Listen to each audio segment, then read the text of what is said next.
My education and my product creations are a reflection of who I am. But in my life, I think the ultimate success for me is that of my kids and health of the people I care most about. And I've already achieved that dream. Hi, I'm Maximilian Büsser, founder of MB&F. To me, watchmaking is art with a capital A. Watchmaking is about creating kinetic sculptures. Watchmaking is, more importantly, a mindset. It's a journey. The history of watchmaking is filled with adventurers, dreamers, engineers, artists who will each in their own way contribute to a better world. The watchmaking journey is first and foremost about very special individuals. Some are rebels and mavericks, and most have a little touch of madness. Now, over the years, we've come to realize that many MB&F owners are adventurers themselves. Our collector's circle called the Tribe is full of such individuals. Many have amazing lives and stories to tell, and this is why I decided to start this podcast. Today, I'm glad to welcome one of them, someone with a unique background. He's a senior product manager working on Facebook Messenger, Instagram, and WhatsApp security and data privacy at Meta, no less. But first and foremost, for me, he's a friend, a true watch lover, and an individual driven by the desire to help others. Nirdhar Khazanie, do I pronounce that right? It's Nirdhar Khazanie. Nirdhar, for me, better known as Ninu, for me, you're Ninu. Welcome to the Stories of the Tribe, the first MB&F podcast. Thank you so much for having me today. With great pleasure. So, we've got a lot of topics to cover, but before we talk more specifically about your career, I would really like to talk about you. Could you share with us where are you from and what are your family's origin? And we all call you Ninu, but how did you get that nickname and what does your real name, Nirdhar, actually mean? My parents were born and raised in Goa, India, which is like the Bahamas, and they immigrated to Canada in the 60s and then slowly started to migrate south, making pit stops in Vermont and then ultimately settled in North Carolina, which is where my younger sister and I started our own roots. So I was born and raised in Greenville, which is like to the east of like Raleigh, Durham, Chapel Hill area in North Carolina. And we grew up in a really like small and conservative area. And my name, so you asked about it. So the actual pronunciation is Nirdhar, which means determination. And my parents wanted to choose something like really unique. They didn't want it to be something just that most people like knew about or aware about. So when I was 2 and my older sister was 7, somehow the name Ninu came about and it just stuck. And since then, I'm known to all my friends as Ninu, and my own kids get a giggle out of it instead of saying daddy, daddy all the time. Did you always know what you wanted to do growing up? Did you had a path already in mind? Yeah, I was certainly confused when I was younger because in typical Indian fashion, you're motivated to focus on studying, on education, becoming a doctor, lawyer, or engineer. And that's what my parents instilled in all three of us as being the holy grail. So I wanted to go into graphic design and do something in that space. And I think it was around 1996, 1997 when Macromedia Flash became a thing, and I was completely hooked and immersed into that area. So I started designing websites and taught myself how to code in ActionScript and HTML. And I would sit in front of go to the library for hours and watch and try to imitate all these different websites. And I knew at that point it was something that I wanted to do that was a fusion of art and graphic design. And that's the place where I really wanted to focus my time. So I worked on drones and got to work in the R&D division of Northrop Grumman, which is a defense contractor. And that's when the iPhone and the iPad first started to come out, and it changed my life. And it was kind of at that moment where I knew I had to pivot into something in the computer science, software engineering world. So I got into Johns Hopkins University. I got my master's in computer science, and then I focused on cryptography and code breaking and code encryption, and that's kind of the foundation that set that fire in me to really step outside the box, because I had the toolkit pretty much that I needed to build whatever it is I wanted. You're an incredibly determined gentleman, and at the same time, you're a family man. Yeah, and we talk about family a lot. You've got 3 children? Yeah, that's correct. Yeah, 3 kids in the trenches. And I know you're a great creator around them. And so Just for all of us, do you have a go-to activity that that unites your family? Yeah, I think that's definitely an easy one. It's food. We're always like joking. I'm always joking with my parents that food is like the number one like common denominator across all human beings. And it's like, regardless of your political affiliation, your race, your gender, whatever, like everyone loves a quality meal. And I think for us, that's our religion. It's about consistently like cooking at home. And it's like growing up, we really didn't go out to eat all that much. And my parents were like, were really good chefs. And so it's even my wife and my kids and I, we always like, we share those same values and we try to like cook at home as much as we can. And that's pretty much what most of my Instagram feed is about. Yeah, I love it, by the way. And I never show it to my wife because I don't cook at all. So I definitely don't want her to keep on looking at me like, why do all these guys do what you don't do? But that's okay. We'll have to do that. We'll have to do that when we're together next. With pleasure. You and we met through Watches for Good, which is the non-profit organization you created. Yeah. Can you give us a little bit of feedback on that? Yeah. So I think like you and I, we had met originally when you had visited Google, right? And that's when we first had met. And then Watches for Good became like the next kind of like chapter out of it. And so I remember it was an experience where I knew that like after your talk and sharing just like your background at like Harry Winston and then like with JLC and just doing something which is really like out of the box, that's where I kind of knew that if I ever did something in that space, I'd want to do something like with you. And the concept was basically simple, right? It's like, how can we be a charity organization that's super agile and nimble and that can help in the areas of education, like hunger, healthcare, and humanitarian aid? And how can we activate volunteers who are primarily like watch enthusiasts to globally help with the effort? And so I think the unique kind of quality about it is that no person on the board of directors takes a single penny. And that's really important. And 100% of what we bring in is accounted for online with total transparency. So I wanted to build an organization where there's public trust. And that's the DNA of the nonprofit, right? Like we're very fortunate and privileged where we don't need to be paid and everything we do is to give back to society. And so we welcome anyone to view our books online. So you're very intense professionally. You're an incredible family man and you have a nonprofit organization. Yeah, sleep is definitely on the lower part of the totem pole, but I definitely have to focus on that more for 2024. We met during the COVID years, and I think that had a pretty big impact on you and your family. Yeah. And do you want to tell us a little bit about that? Yeah, I think the most impactful change was that I left Silicon Valley and came to Indiana, which is where my wife's family's from. And that was a major change and shift. So I think the tech industry overall was forced to reckon with that notion that work could actually get done during this period remotely. And we didn't actually need to be in person. And I think that's important from a holistic view to recognize that millions of businesses really did suffer as a result of people not coming to work. And while tech benefited, like many restaurants and smaller businesses shut down or worse, right? And I'm extremely blessed and super fortunate that my employer at that time was supportive and gave my wife like an extra 6 months with her late dad before he passed away. And so the move to Indiana like gave her more time than she ever would have had before. And I'm really thankful for that.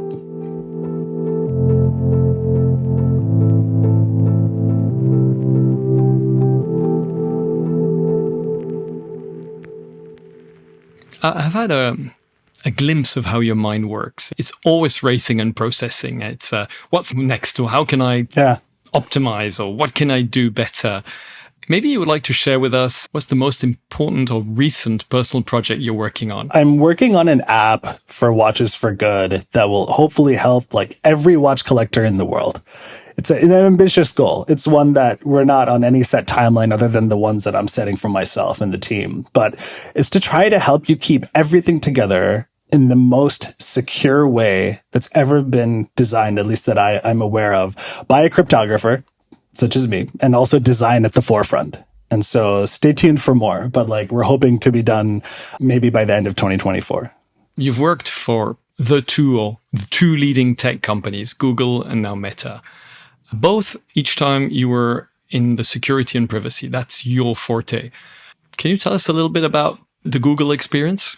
I've always had it in my head that like Google was the place for engineers, for thought seekers, for like the brightest minds. And it was really hard. I mean, the acceptance rate was so low. So I didn't even ever think that I'd even have a chance.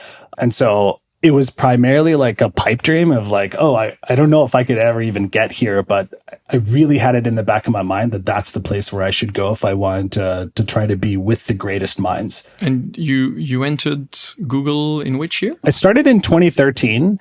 And so it was just shy of about 10 years that I was there. And you were one of the original product managers on Google Glass.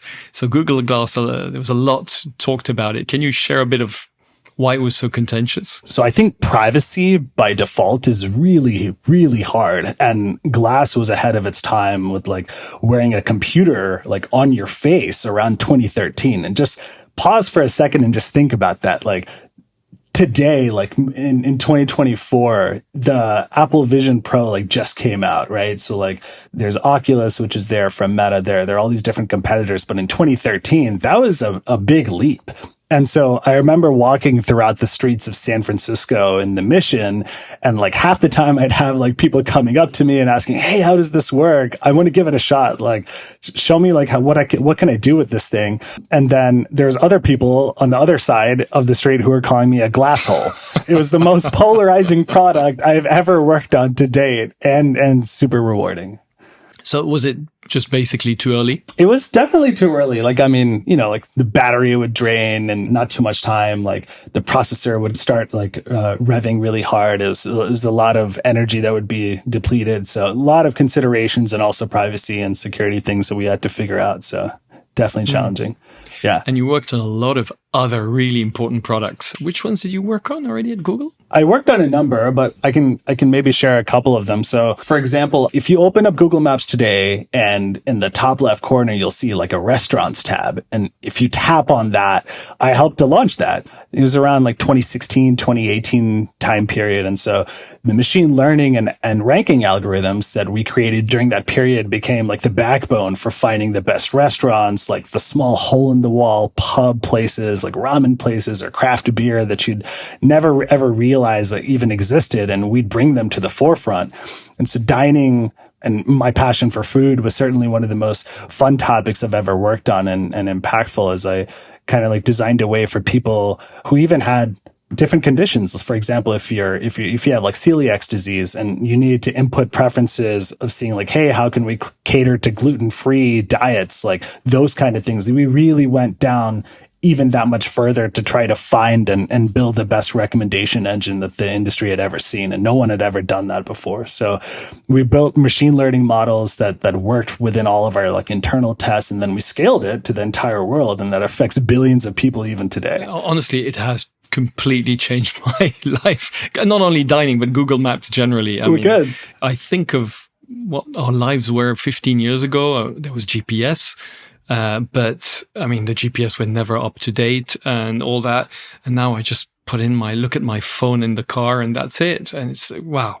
It's incredible. It's a super amazing product and it keeps on getting better. Yeah. You also worked on password checkup. Yeah. So password checkup was like a product that we introduced. It's been an ever evolving like product for years now. But just think about like how many people have horrible passwords, right? So whether it's hello123 or something equivalent to that. So we wanted to design a system that could help protect people from compromised passwords from different breaches that may have happened across the industry. And that's exactly what we did. And we use this cryptographic technique called like private set and intersection with blinding. And what it basically meant was we searched through every unsafe password and username, which was ever input by a user without like revealing your account details or anyone else's. And we did this in a safe way. And what you get as a user is a warning whenever your passwords could be potentially breached with like an alert to change it. And Google would then be able to suggest like a better and safer password for you. And this even today protects like billions and billions of users like every moment. like throughout the day. And so I'm really proud of that because it is something that we will always see constant threats about when it comes to passwords. And it's I think it's really important for the industry to have this in place. But how do we remember these crazy passwords? Because it sometimes tells me I should have like B74ADBLM hashtag square 2. And I'm looking at this thing like, I'm never going to keep that password because I can never remember it. So how do you actually store it in a safe way? It's a good question. So the way that it works is that your browser or your device itself will actually store it for you. So you never should ever have to remember what these are. And each and every single website or login that you ever go to, each one will have its own specific and separate password, which would be generated. And it would have enough entropy and diversity within the character sets. So that way, if something were ever compromised, not all the other accounts would also be compromised. And so if one was compromised, we could go in and we could change it, and then everything else is still safe. So you actually should never have to remember your username or password anywhere. There are tons of different password managers which are out there. And so the one that we designed is just one of them, but it helps protect you inside of Google Chrome and onward. And what is Eddystone? Eddystone was the open beacon platform that I helped to design back in like the later like 2000s. And the concept here was there's a thing called Bluetooth Low Energy, which still runs off of Bluetooth, but basically the concept is if you've ever heard of like AirTags from Apple, they're these little pucks like that you can fit like in the palm of your hand. It's just a little small, like coin size kind of piece of hardware. And so basically what it allows you to do are things like, like track your keys or like know like if your backpack is like left somewhere, or your remote or whatever. And so we came up with this concept for an open beacon format with the right privacy and cryptography guarantees so that no one could actually track you. And so it builds off of Bluetooth, right? Which I think most people are familiar with. And our team figured out a way to securely rotate these different identifiers within these pieces of hardware so that no one could actually track you, and we could do it in like a safe way. I mean, I'm no longer with Google, but I know in 2023, there was also like a new alliance with Google and Apple where they pledged to cooperate on a draft specification to even alert users in the event of like suspected and unwanted tracking. I think it's super healthy for the tech industry, and we need more of those kind of like joint efforts that happen amongst like big tech. I'm sort of wondering, how does Google decide on which project to work? I mean, you've got these thousands of brilliant minds in the company. All of them must wake up in the morning going, hey, I've got this idea. So do they go and do 1,000 different projects and then weed through them and keep 12? Or how does it work? Yeah, I think that was one of the things that I really loved about the company when I was there, which was anyone who has a great idea can come forth with that idea and present it. And if you have a business case, which also could help users, or it would just be like good for society, like that's one of the main like driving forces, and also like adoption of it. And I think one of the things that we need to do more of is kind of like come back to the roots of, if people have great ideas, we should go and we should implement them. If they're going to provide like better user value, it's going to provide utility, and it's going to actually help improve people's lives. And it's not just about the revenue creation of everything, but it's like, is it going to protect people out in the public? And I think we need to really focus on that kind of aspect of development overall.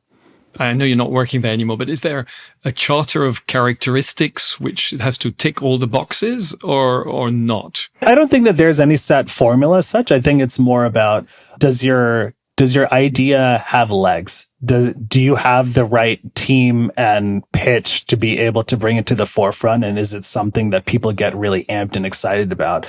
And, like in most companies, you need to have some internal champion that is there also to help drive it moving forward. But being able to come up with quick prototypes and being really scrappy, that was the thing that I loved the most about Google.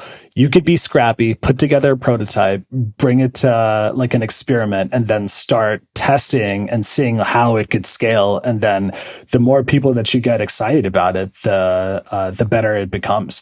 And I think that's one of the key things about product management, just in general, is about understanding that audience and then being able to scale as you want to. I think it's an incredible example for all of us entrepreneurs. I mean, if we could enable that in all of our teams, yeah, I would be so happy. Yeah.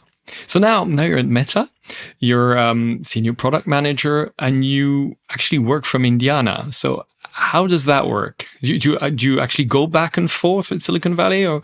I travel all the time whenever I need to, but I think overall it differs from company to company, right? And I think it's pretty similar between Google and Meta, but you just have to have a strong work ethic. And I think passion's like the necessity. You just have to be able to do what you really love. And I think like after COVID is kind of like what we had mentioned earlier, it's taken on like a new meaning as to being able to work remotely and then still being able to have that kind of tie and connection and build that rapport with people. And I think it's important to try to have FaceTime when it's necessary. But otherwise, I feel like remote work can indeed work if it's within your job. You're incredibly driven. I think for remote work, you have to be very driven. Otherwise, you can stray, and you're always trying to be incredibly efficient. So I think that's the second. So maybe do you have any tips, feedback for our audience on how you personally set up and achieve your goals? I think it really depends on the topic. But if we're talking about personal goals or like work goals, I try to keep it pretty simple. But in one of the ways that we do it in the tech world, like in Silicon Valley, is we set up what are called OKRs, which stands for like objective key results. And so OKRs in general have like two important parts. So one is the objective, which you want to achieve. And then the key results are the way that you actually measure achieving that objective. So for instance, like objectives, you want to think of them as being like memorable, like qualitative descriptions of what you want to achieve. And then they need to be short and then engaging. And then you want it to really like challenge your team. So for example, for like MB&F, right? You may have an upcoming like list of projects that you want to get done for the course of the year. What are the key results? Like what are those metrics that may measure your progress towards that objective? And so you'd want to set just, like a few from like 2 to 5 of like what those different key results might be. Maybe it's like an improvement on like the balance wheel, or you want to use a lighter material, or like you want to bring down costs, or you want to focus on what can we do to push that bubble on the way that Stephen McDonald comes up with like the next escapement or whatever that it might be. But setting those metrics and trying to be really ruthless about how to achieve those, that's the way that you can really like hit those goals that you might have. Yeah, thank you. Thank you very much. In all this, is there any space for a bit of madness? Yeah. Or are you 100% focused? I definitely stray from the path, I think, as many of us do. And so my madness comes from surprises. I love to be surprised. I love surprising others. And I always remember that kind of like joy and feeling of one's birthday when you have like a cake that's brought out in front of you with all the candles which are lit up. And that feeling is amazing. And I love to celebrate. It's a bit like when you get your watch, when you get your next watch, when you finally arrives. Exactly. So coming back to watches now, because that's also what's reunited us. First of all, what watch are you currently wearing? I am wearing a PAM 233. And I really love this piece because it has like the AM, PM indicator on it. It's a GMT. I travel. And so it has like an 8-day power reserve, which is great for me if I'm ever traveling to Europe or out to like the West Coast. And what I really love about this watch is like the 0-second reset in this one. So like when you pull out the crown, boom, it immediately like jumps directly to 12. And it makes for setting atomic time a breeze.